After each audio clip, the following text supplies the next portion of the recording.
everybody, and welcome to this video. I'm joined today by Phoebe Stone, who is a partner and head of sustainable investing at LGT Vestra, who we've partnered with recently to launch our new range of sustainable portfolios. And today, Phoebe is just going to be giving us a bit more insight into the case for sustainable investing, and we're going to be looking really at some of the drivers of what has been an increasing move in this direction in recent months and years. And then we're also going to hear a little bit about how LGT construct portfolios and how they assess some of the sustainability criteria when they're considering funds and holdings that now sit within our client portfolios. But perhaps just to start, Phoebe, you could just give us an edited 30-second bio, just brief introduction. Yes, absolutely, and lovely to be on the video today. So, partner and head of sustainable investing. I've been at LGT for coming up to 8 years, and I've been a portfolio manager from that time. I joined from Coutts, where I was running discretionary bespoke portfolios for clients.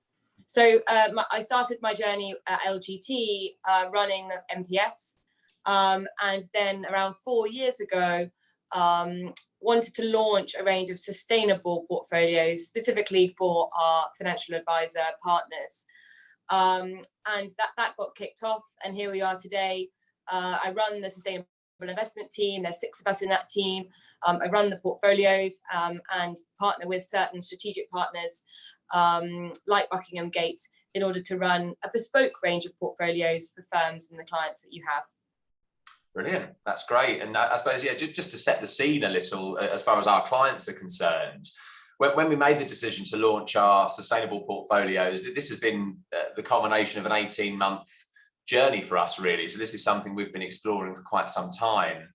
We interviewed originally about 7 or 8 different investment partners to help us construct those portfolios. And as we started this journey, we decided if we're going down this road, we really want it to mean something. You know, that there's a lot of press and a lot of reality, I suppose, behind so-called greenwashing.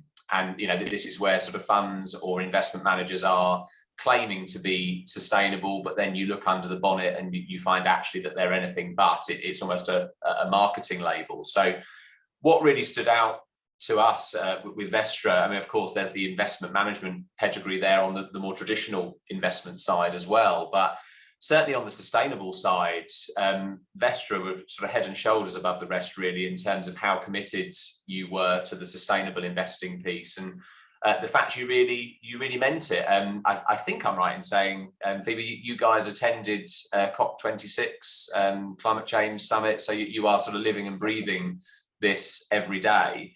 And I think actually that's a great sort of segue into my first question for today, which is, you know, why sustainable investing and why now? Yeah, so it's a very big question, and sitting beneath that really are a huge number of challenges that our world faces today. Everything from issues around climate change, which just 3 years ago was given so much less press than it is today. Now it's absolutely a mainstream issue, as is biodiversity loss, another major challenge that we face not 50 years out, not even 30 years out, but 5 years out, even 1 year out, the kind of challenges that we're facing as a global community as a result of the damage that we've done to the world around us. And let's not forget the social issues that we also struggle with worldwide. Oftentimes, there's actually a very strong relationship between the social issues and the environmental issues. Issues like climate change migration, obviously impacting both of those elements. Issues like drought, causing there to be major hunger issues. Issues like crops failing as a result of environmental issues, again, causing major social issues. We're all so much more aware of that today than we were a few years ago. I think the likes of David Attenborough and individual human catalysts have had a big part to play in that, but equally so as the pandemic. More recently, we've had the outbreak of war in Ukraine, again, really helping us realize the importance of energy independence, the importance of food security, the importance of sustainable supply chains. So as the world moves in through and past all of these very challenging events, I think it compounds the need and the awareness of issues around sustainability and the importance of investing in companies that are looking to solve some of these challenges.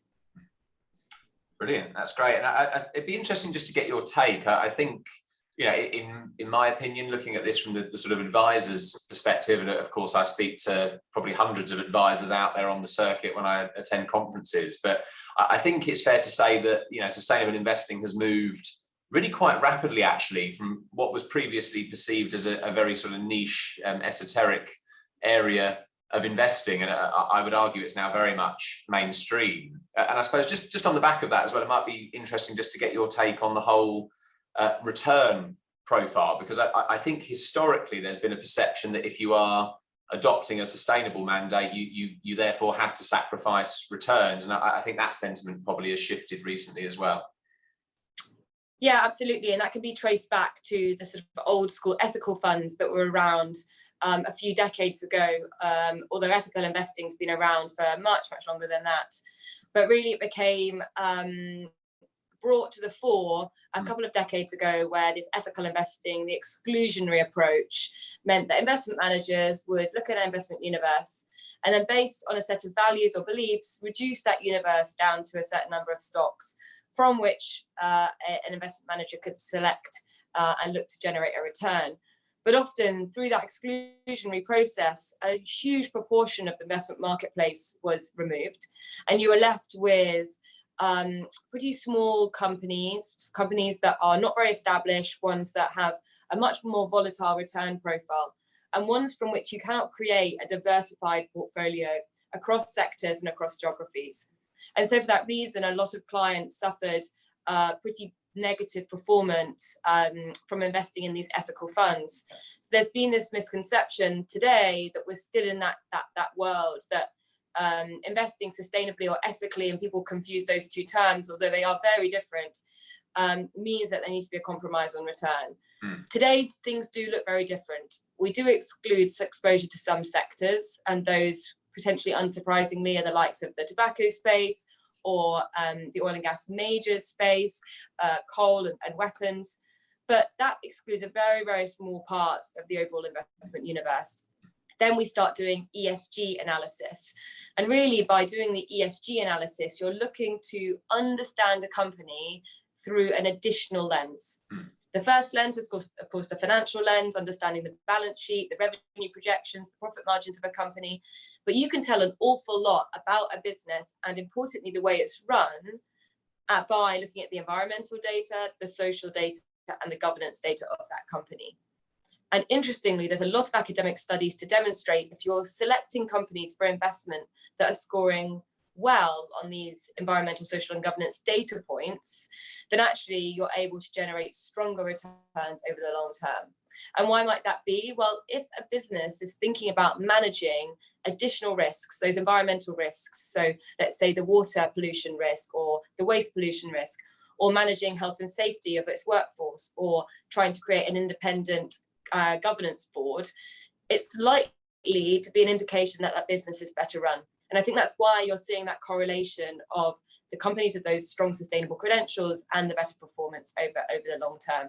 So I'm not sitting here and saying investing sustainably will generate you better performance. Certainly not. But it's evident now that you are able to generate or produce and run a diversified portfolio, investing in a multitude of different companies, and actually backing those businesses that are paying attention to the future of the planet and its people in the years to come. Brilliant. And yeah, it'd be interesting just to get your take, well, of course, having attended, just on the sort of awareness piece around ESG investing, and I suppose, you know, other sustainability areas in general, climate change, of course, being the one that grabs so many of the headlines. But as you say, this is multifaceted. That's not the only sustainability issue that we're dealing with. So yeah, it'd be interesting just to get your take on, you know, the sort of output from COP26 and what you think will change on the back of that.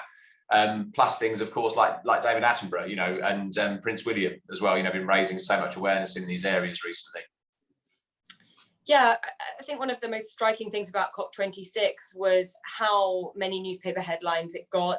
Some newspapers even had a countdown to COP26, which a lot of us in the sustainable investment industry were really buoyed by the fact that individuals are so engaged with some of these issues happening around us.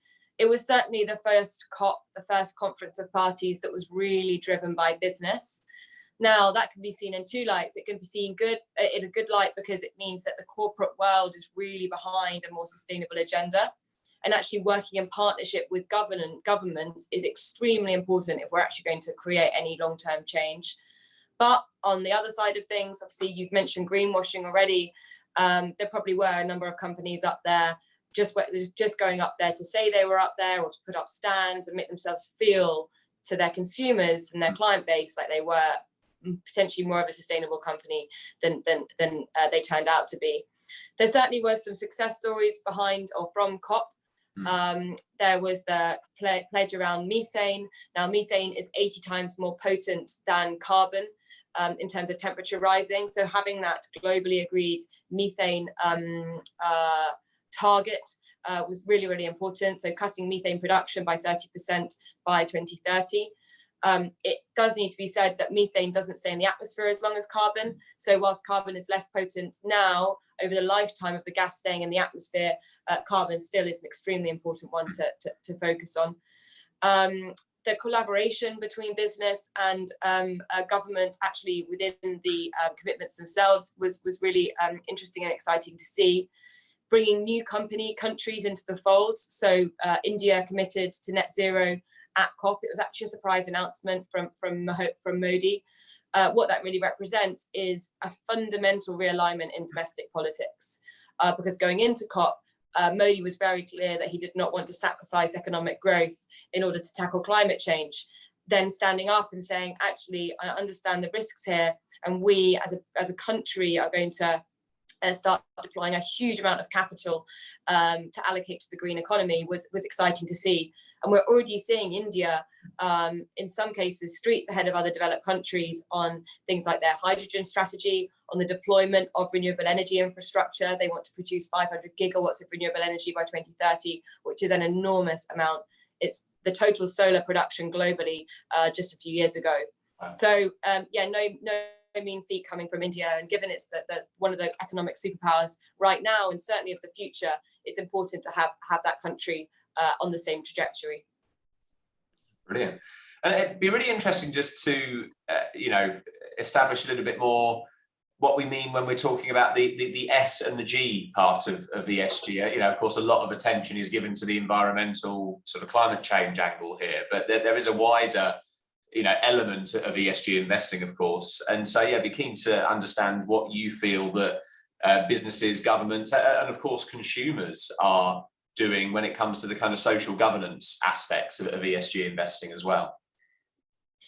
Yeah, I think the carbon and climate change does dominate the headlines and dominate analysis. And as I mentioned earlier, unless we fix climate change, we're going to have some absolutely enormous social issues. So there's that natural interconnectedness between those two elements. There's no point in having fantastic governance if there's no world to govern, if there's no companies left, and the impact on company balance sheets, just from a financial corporate perspective, I think sometimes is missed by investors. The social and the governance issue. Governance has been around for a very long time. I'd say you'd be hard pushed to find an investor that's not integrating an idea around governance within their investment process. The idea that you want to avoid companies that are involved in bribery and corruption, ones that have entrenched boards that don't have that turnover, that don't have independent auditors. That's sort of part and parcel of the type of company you'd want to invest in, unless you're getting that company at a very cheap valuation. And that's traditional investing, certainly not sustainable investing I'm talking about there. The social element is it's certainly been sort of the poor cousin, I'd say, of ESG. And that's sort of twofold. First of all, it's very qualitative when you're thinking about how a company interacts with its employees, interacts with its communities. There's a couple of data points, things like the ratio of the worst paid to the top best paid employee, health and safety track records, of course. But other data points are much more qualitative. So, for example, how a company treats privacy within its business internal client data, how safe a product is to use when you're thinking about the interaction of society in its operations and the production of the goods and services it makes. So we do look at that data internally when we're looking to analyze a company. But as I said, it is much more qualitative. It's lots more hands-on. So you don't have that kind of punchy reporting data that you do have for governance, if you think about diversity, or you certainly have for carbon or water or waste that you can just put numbers and improvement stats on. So one side of it is the lack of data. The other side of it is there's far fewer companies that are investable that are tackling social issues. So you can get investment exposure to education or healthcare, thinking about diagnostics or genomics. You can get exposure to some nutrition businesses. You can get exposure to some companies trying to tackle financial literacy, but it's so much smaller as a pool of companies. Whereas the companies tapping into the green transition are the ecosystem connected to that is massive. So it's evolving, more companies are coming to the fore, but it's certainly a lot smaller in terms of its overall dominance. Brilliant. And then I think be interesting just to, sort of final point for today's video, just to understand a little bit more about LGT, how you approach the process, if you like, of constructing sustainable portfolios and how that feeds into the Buckingham Gate sustainable portfolios that we're now offering to clients. Yeah, well, we're really, really pleased to be partnering with Buckingham Gate. I know that you've gone through a very, very detailed due diligence process, and we were delighted to be appointed at the end of that. I think there's an enormous number of synergies between your business and your approach to sustainability in the way that your business is run. And we have a similar thing at LGT. We've made a lot of commitments in terms of reducing our environmental impact. We've made a net zero commitment by 2030, which is extremely ambitious, thinking about our global size and scale, and is 20 years ahead of the Paris Climate Change Agreement. So we're really excited by that and by the steps that we're taking to take us along to that journey. But we also do a lot of analysis in-house when it comes to the portfolios. We want the portfolios and the principles behind the portfolios to reflect how we see sustainability within our business, so that there's a clear mirroring effect at that level. So we're selecting funds that are really prioritizing the investment in companies and the allocation of capital to companies that are tackling solutions to some of the biggest challenges that we face. Many of those challenges we've spoken about on the call today. So that's about appointing fund managers that we trust, that have authenticity, that have intentionality behind the allocation of capital. Each of those fund managers might approach ESG in a slightly different way. Some of them might use a multitude of different data points. Some of them might rely solely on meeting companies and really doing the kind of sniff test with company management to understand quite how seriously they take sustainability. And that's absolutely fine. We like a complement of different fund managers taking different approaches. We do checking in the background. We see ourselves as gatekeepers. So looking at all of the underlying holdings of all of the funds on a quarterly basis in order to ensure that what the fund manager is saying about the underlying companies really tallies up with what's going on. And that's very much part of avoiding greenwashing and making sure that we're doing our due diligence in a serious and systematic way. Brilliant, that's great. Well, I think that's everything we have time for today, although there's lots more to talk about here. So we are going to have a second part of this video just to sort of drill a little bit deeper, look under the bonnet of some of the portfolios and some of the themes that you're seeing in the ESG world. So very much look forward to that second half of the video. But well, for today, thank you very much for joining us. I'm sure clients will be really interested to hear about how we're approaching this sustainable investing piece. And I think there is a lot of exciting themes, which of course we'll discuss in the second part of this video. Great, thank you. Thanks for being with us.